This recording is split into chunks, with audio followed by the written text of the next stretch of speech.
Welcome to Fort Gadsden in Northwest Florida.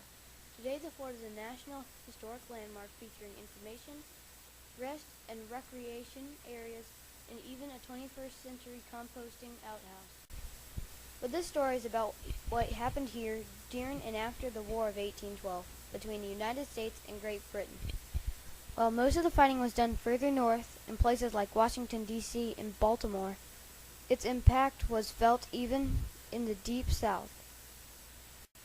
British troops stationed in Mobile were tasked with building a fort on the Apalachicola River. However, the location selected was on Spanish territory since Florida was a part of Spain at the time. So exactly where was the fort constructed? About 15 miles up the Apalachicola River in modern-day Franklin County. While it is only about 40 miles directly from Panama City, because of the closest river crossing are at Apalachicola and Bristol, it takes about 2 hours to drive there.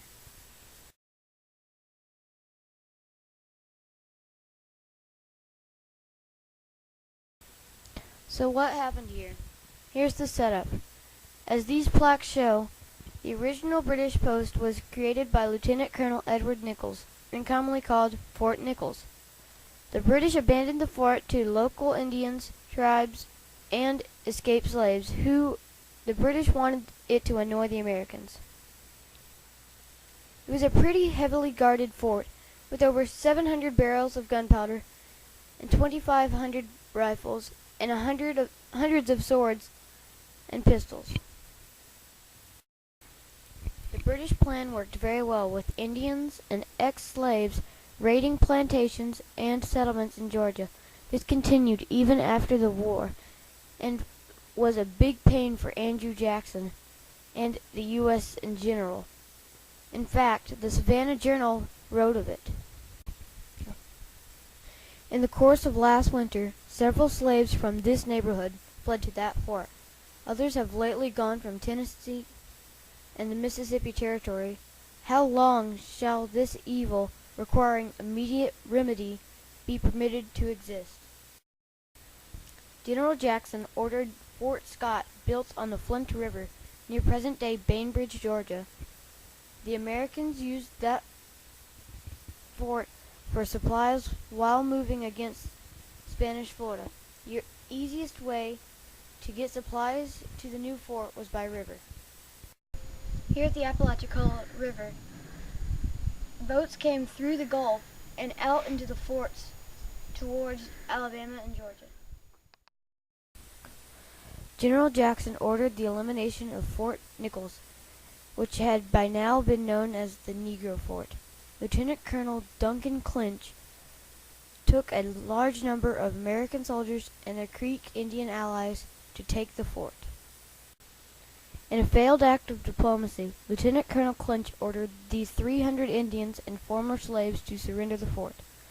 The response was clear, as the fort raised the British flag as well with a red flag indicating a fight with no quarter was expected.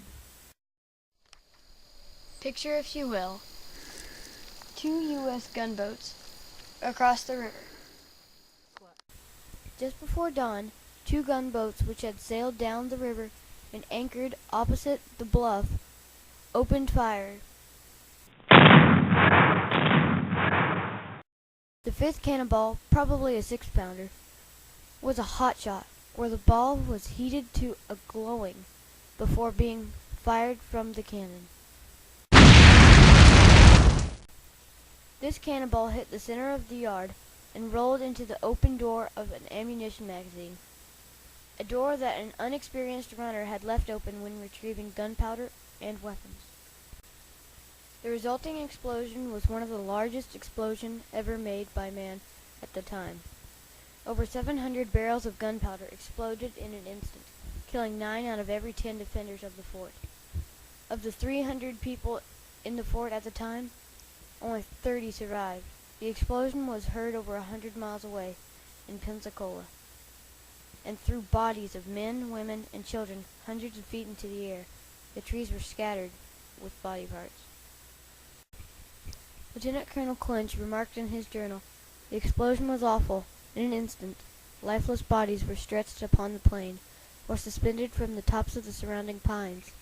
Here lay an innocent babe, there a helpless mother. The brave soldier was disarmed of his regiment and checked of his victorious career, to drop a tear on the distressing scene.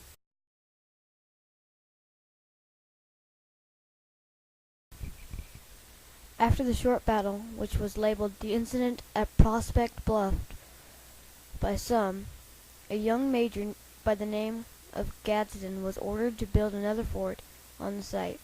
That fort was named Fort Gadsden and was occupied until the Civil War, when it was finally abandoned due to malaria. Okay.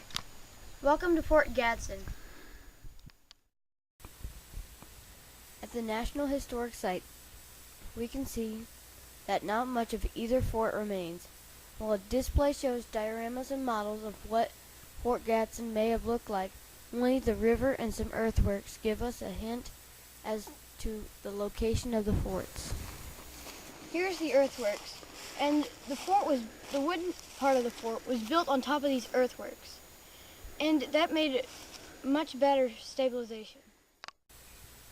As for the so-called Negro Fort, the only reminders are the markers placed to remind us of what once was there, since the explosion basically destroyed all evidence of the original British post ever existed. Now overgrown grave markers or vaults show where the dead were buried after their fateful day in 1816. Here's Fort Gadsden, where it was abandoned because of malaria.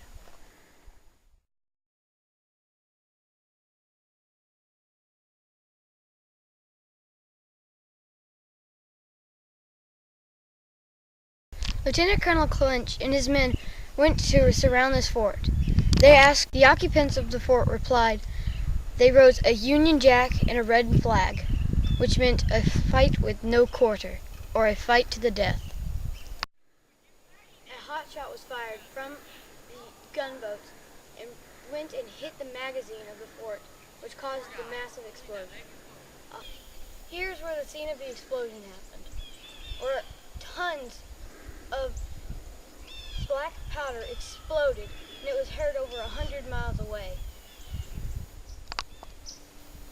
This tree is old enough that it could have witnessed the horrific explosion that happened here at Fort Gadsden.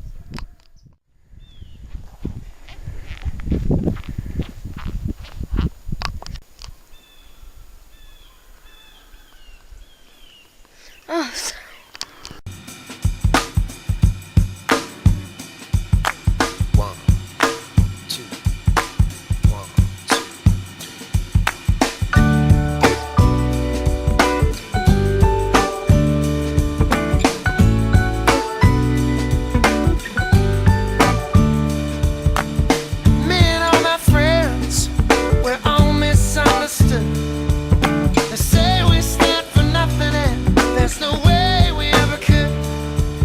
See